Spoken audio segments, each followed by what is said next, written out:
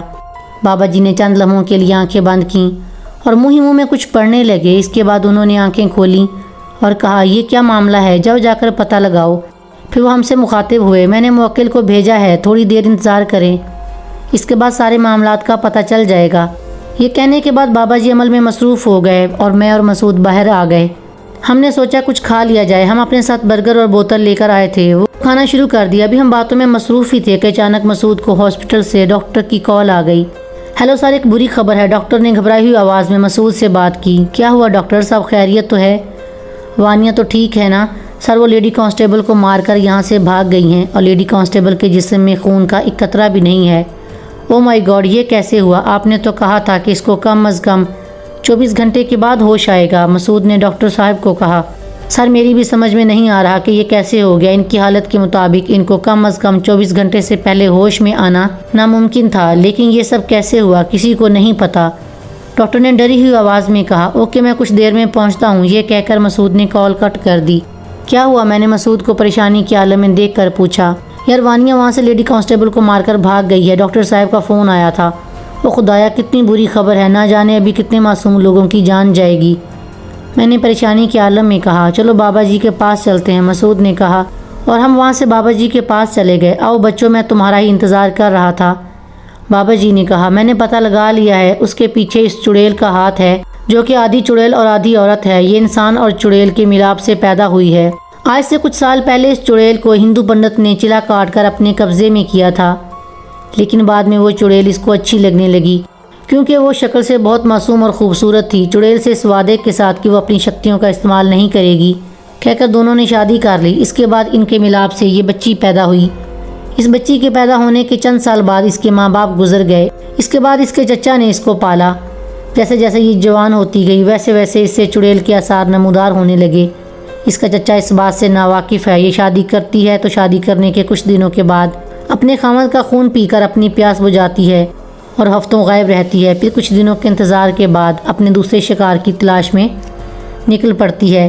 تو اس کا چچا بار بار اس کی شادی کیوں کروا رہا ہے؟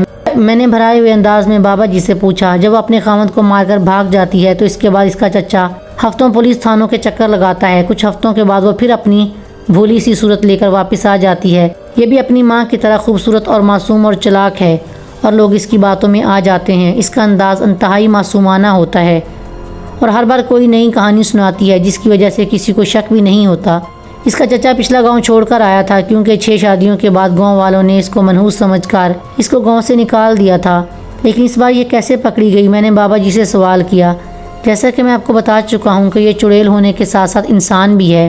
جب یہ اپنا شکار کر کے بھاگ رہی تھی تو بھاگتے بھاگتے تھک گئی اور اندھیرا زیادہ ہونے کی وجہ سے درخت سے ٹکرا کر بے ہوش ہو گئی، اور اس کے پکڑنے کی ایک وجہ یہ بھی ہے کہ تمہارے دوست نے کچھ لمحے پہلے ہی تمہیں فون کر دیا تھا، بابا جی نے کہا۔ ہاں بابا جی، اس کا فون آتے ہی میں فوراً گھر سے نکل پڑا تھا اور اس کے گھر سے میرے گھر کا فاصلہ بھی بہت تھوڑا ہے، میں بہت جلد وہاں پر پہنچ گیا تھا۔ میں نے کہا اب اس کو سزا دینی ہے یا پھر ہمیشہ کے لیے مارنا ہے؟ بابا جی نے کہا کہ اس پر گولی اثر کرے گی؟ مسعود نے کہا ہاں کرے گی، لیکن گولی سے اس کی موت واقع نہیں ہوگی، گولیاں صرف اسے زخمی کر سکتی ہیں، وہ بھی تب تک جب تک یہ عام انسان ہے، چڑیل کے روپ میں آتے ہی اس کا وہ زخم بھی بھر جائے گا۔ بابا جی نے کہا نہ جانے اس نے کتنے معصوم لوگوں کی جان لی ہے، خاص طور پر میرے دوست یامین کی، اس کو میں کسی حال میں نہیں چھوڑوں گا۔ آپ مجھے کوئی ایسا طریقہ بتائیں کہ جس سے میں اسے ختم کر دوں۔ میں نے غصے میں کہا ٹھیک ہے تو میں تمہیں طریقہ بتاتا ہوں، یہ لو ستو کے دانے، قبرستان میں کسی پرانی سی ایسی قبر جس کے پاس درخت ہو، وہاں پر بیٹھ کر ان دانوں پر چلا کرنا ہے، اور ایک بات اچھے سے یاد رکھنا، کچھ بھی ہو جائے، چاہے میں تمہیں بلاؤں یا تمہارا دوست یامین کی روح آئے اور کہے کہ علی عمل چھوڑ دو، میں نے اسے معاف کر دیا، یا چاہے مسعود آئے یا بے شک تمہاری بیوی تمہارے پاس آ جائے، باہر نہیں نکلنا اور نہ ہی اپنا عمل چھوڑنا ہے، دن میں سارا دن کسی سے بات نہیں کرنی، اور عشاء کا ٹائم ہوتے ہی تم نے اپنا عمل شروع کر دینا ہے، جب تک فجر کی اذان تمہارے کانوں میں نہ پڑے، تم نے عمل نہیں چھوڑنا، بہتر یہی ہوگا کہ تم اپنے کام سے چھٹی لے لو۔ یہ کہنے کے بعد بابا جی نے مجھے وہ عمل بتایا جو چلے میں پڑھنا ہے۔ بابا جی سے دعا لے کر میں وہاں سے رخصت ہو گیا۔ اب میرا ارادہ جلد از جلد اس چڑیل کو اپنے انجام پر پہنچانا تھا۔ یار علی تم یہ عمل ٹھیک سے کر لو گے نا؟ مسعود نے راستے میں مجھ سے پوچھا۔ انشاءاللہ ضرور کروں گا، مجھے ان سب معصوموں اور خصوصاً بالخصوص اپنے دوست کی موت کا بدلہ لینا ہے، چاہے جو بھی ہو جائے میں اسے اپنے انجام پر پہنچا کر رہوں گا، میں نے اسے جواب دیا۔ گھر پہنچنے کے بعد میں نے زلیخا کو ساری بات بتائی اور اسے دلاسا دیا کہ پریشان مت ہونا، میں اپنے دوست کی موت کا بدلہ لے کر ہی چین سے بیٹھوں گا۔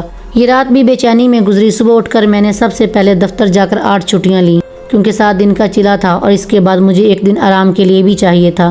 اس کے بعد میں نے اپنا ضروری سامان لیا، مسعود سے ملا اور پھر بابا جی سے اجازت لینے کے بعد گھر گیا اور رات ہونے کا انتظار کرنے لگا۔ رات کو عشاء کی نماز پڑھنے کے بعد میں قبرستان پہنچ گیا جو کہ یامین کے گھر کے پاس تھا کیونکہ وہی سب سے بڑا اور پرانا قبرستان تھا۔ سب تھوڑی سی محنت کے بعد مجھے وہ پرانی قبر ہی مل ہی گئی جو کہ ایک درخت کے پاس تھی۔ 3 مرتبہ آیت الکرسی پڑھ کر حصار کھینچا اور بیٹھ کر اپنا عمل کرنے لگا۔ بغیر کسی فکر اور پریشانی کے یہ رات سکون سے گزر گئی۔ اس کے بعد اپنا عمل جاری رکھا اور 4 دنوں تک مجھے کسی بھی قسم کی کوئی پریشانی نہیں ہوئی۔ میں اپنا عمل کرتا اور گھر آ جاتا، صبح کو اپنی نیند پوری کرتا جبکہ رات میں عمل کرتا۔ یہ عمل کی چوتھی رات تھی۔ میں نے روزمرہ کی طرح حصار کھینچ کر عمل شروع کر دیا۔ تھوڑی دیر بعد اچانک بہت سے بادل ایک دم آ گئے اور بادل زور سے گرجے، شدید بارش ہونے لگی اور یہ دیکھ کر میری آنکھیں پھٹی کی پھٹی رہ گئی۔ یہ عام بارش نہیں بلکہ خون کی بارش تھی جو کہ میرے حصار سے باہر ہو رہی تھی۔ حصار کے اندر ایک قطرہ بھی نہیں گرا تھا۔ میں کافی ڈر سا گیا تھا۔ اللہ اللہ کر کے وہ رات گزری۔ میں گھر آ گیا۔ 5ویں رات بھی بغیر کسی پریشانی کے گزر گئی۔ آج عمل کی 6ٹھی رات تھی۔ میں نے حسب معمول حصار کھینچا اور اپنا عمل شروع کر دیا۔ ابھی مجھے عمل کیے ہوئے 3 گھنٹے بھی نہیں گزرے تھے کہ سامنے قبر کے پاس جھاڑیوں میں کسی کی آہٹ محسوس ہوئی۔ وہ کوئی جانور تھا جو یک میرے سامنے آ گیا۔ اس جانور کو دیکھ کر یوں لگا جیسے ابھی میرا دل باہر آ جائے گا۔ خوف کے مارے آنکھیں پھٹ گئی تھیں اور میرا جسم کانپ رہا تھا۔ اس جانور کے 2 منہ تھے، ایک بھیڑیے کے جیسا، ایک چیتے کے جیسا، اور دونوں کی لمبی سانپ کی طرح زبان تھی۔ وہ میرے پاس آیا اور حصار کے پاس آ کر کہنے لگا، چلے جاؤ یہاں سے ورنہ بہت بری موت مارے جاؤ گے۔ اور اس کی آواز اس قدر خوفناک تھی کہ میں اپنا عمل بھی بھول گیا تھا اور میرے منہ سے آواز بھی نہیں نکل رہی تھی۔ میں نے اپنے حواس پر قابو کیا اور زور زور سے اپنا عمل پڑھنے لگا۔ مجھے زور سے عمل کرتا دیکھ کر وہ زوردار آواز میں گرجا، اچھا تو تم باز نہیں آؤ گے، میں تمہیں ابھی بتاتا ہوں۔ یہ کہہ کر وہ میری طرف دوڑا لیکن حصار سے ٹکراتے ہی غائب ہو گیا۔ جیسے ہی وہ غائب ہوا میری جان میں جان آئی۔ اللہ اللہ کر کے یہ رات بھی گزری لیکن اس واقعے کے بعد مجھ پر بہت زیادہ خوف طاری تھا۔ اس جانور کو دیکھ کر ایک مرتبہ میرے رونگٹے کھڑے ہو گئے تھے۔ میں گھر آیا، کھانا کھایا اور لیٹ گیا۔ تھکاوٹ کی وجہ سے مجھے فوراً نیند آ گئی۔ اگلے دن عصر کے وقت میری آنکھ کھلی۔ میں نے نماز پڑھی اور کھانا کھایا اور چلے کی تیاریوں میں مصروف ہو گیا۔ آج کا دن میرے لیے بہت اہم تھا۔ قبرستان کے پاس موجود مسجد میں نے عشاء کی نماز ادا کی۔ آج موسم بڑا صاف تھا، چاند اپنے جوبن پر تھا جس کی وجہ سے ارد گرد ہر چیز صاف نظر آ رہی تھی۔ میں نے اپنا عمل شروع کیا۔ دل اور ذہن میں بہت خوف تھا لیکن مجھ میں بدلہ لینے کا جنون سوار تھا۔ ابھی عمل کو 1-2 گھنٹے ہی گزرے تھے کہ دور سے مسعود آتا دکھائی دیا اور کہنے لگا، میں نے وانیہ کو مار دیا ہے، چلو آ جاؤ اٹھو۔ میرے ذہن میں بابا جی کی بات یاد آ گئی کہ وانیہ چڑیل ہر روپ میں آئے گی، اس لیے میں آنکھیں بند کر کے اپنے عمل میں مصروف رہا۔ چلو یار اٹھو، کیا کر رہے ہو؟ یہ کہہ کر اس نے میری طرف ہاتھ بڑھایا لیکن اس کا ہاتھ جیسے ہی حصار سے ٹکرایا وہ ایک دم سے غائب ہو گیا۔ میں نے اللہ کا شکر ادا کیا۔ کچھ ہی دیر بعد دور سے وانیہ بھابھی آتی دکھائی دیں اور میرے پاس آ کر زاروں کے تار رونے لگیں، پلیز علی بھائی مجھے معاف کر دو، میں نے جو کچھ کیا انجانے میں کیا، اس میں میرا کوئی قصور نہیں، مجھ سے کہنے لگی۔ لیکن میں اپنے عمل میں مصروف رہا اور میں نے اس کی باتوں پر کوئی دھیان نہ دیا اور وہ وہاں سے چلی گئی۔ عمل ختم ہونے میں کچھ ہی دیر باقی تھی کہ قبرستان میں زور سے زلزلہ آنے لگا۔ ساری قبریں پھٹنے لگیں اور قبروں میں سے مردے اٹھ کر باہر آنے لگے۔ جس قبر پر میں عمل کر رہا تھا وہ قبر بھی لرزنے لگی اور اس کے اندر سے بھی عجیب و غریب سی آوازیں آنے لگی۔ خوف اور دہشت سے میرا برا حال تھا۔ اتنے میں سامنے وانیہ دکھائی دی اور ساتھ میں بابا جی بھی تھی۔ بابا جی کہنے لگے کہ چھوڑو، ہم سب نے اس کو معاف کر دیا ہے اور مجھے پیچھے یامین بھی کھڑا ہوا نظر آیا۔ یامین بھی کہنے لگا کہ ہم سب نے اس کو معاف کر دیا ہے، تم اپنا عمل چھوڑو اور وہاں سے اٹھ جاؤ۔ میں وہاں سے اٹھنے ہی لگا تھا کہ اچانک میرے کانوں میں بابا جی کی آواز آئی، علی یہ سب نظروں کا دھوکہ ہے، تم اپنے عمل پر توجہ دو۔ میں سوچنے لگا کہ میں یہ کیا بیوقوفی کرنے لگا تھا۔ میں دوبارہ بیٹھ گیا اور اپنا عمل کرنا شروع کر دیا۔ وانیہ کی صورت تبدیل ہونے لگی اور وہ آہستہ آہستہ چڑیل کی صورت اختیار کر چکی تھی۔ اس کا چہرہ انتہائی بھیانک تھا۔ وہ زور سے گرجی، یہاں سے فوراً اٹھ جاؤ ورنہ میں تمہیں اور تمہارے خاندان کو مار دوں گی۔ میں نے اس کی بات پر توجہ نہ دی۔ اچانک وہ میری وائف زلیخا کو پکڑ کے لے آئی اور اس کی گردن پر اپنے دانت گاڑ کر بولی، اگر تم نے عمل نہ چھوڑا تو میں اس کو مار دوں گی۔ زلیخا زور سے چلائی، پلیز علی مجھے بچا لو، یہ مجھے مار ڈالے گی، پلیز علی۔ مجھے پتا تھا کہ یہ سب نظروں کا دھوکہ ہے، چنانچہ میں آنکھیں بند کی اور زور زور سے عمل پڑھنے لگا۔ اب وہاں سے زلیخا، بابا جی، یامین اور مسعود غائب ہو چکے تھے، صرف وہ مردے اور وانیہ وہاں پر کھڑے تھے۔ انہوں نے مردوں کے ساتھ مل کر مجھ پر پتھروں کی بارش کر دی، لیکن جو بھی پتھر حصار سے ٹکراتا وہیں پر بسم ہو جاتا۔ جس قبر پر میں عمل کرنے لگا تھا وہ بھی اب زور زور سے ہلنے لگی تھی۔ ڈر اور دہشت سے برا حال تھا۔ میں نے آنکھیں بند کر اپنے اللہ سے مدد کی فریاد کی اور زور زور سے عمل پڑھنے لگا۔ اتنے میں مجھے دور سے اذانوں کی آواز آئی۔ میں نے آنکھیں کھولیں تو باہر وانیہ کا جسم جل رہا تھا اور دور سے مجھے زلیخا، مسعود، لشبا اور بابا جی آتے دکھائی دیے۔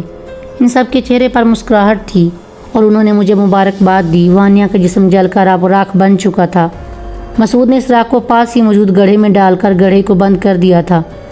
آج میں بہت خوش تھا کیونکہ میں نے بہت سے معصوم لوگوں اور اپنے دوست کا بدلہ لے لیا تھا۔ سٹوری اچھی لگی ہو تو لائک، شیئر، سبسکرائب۔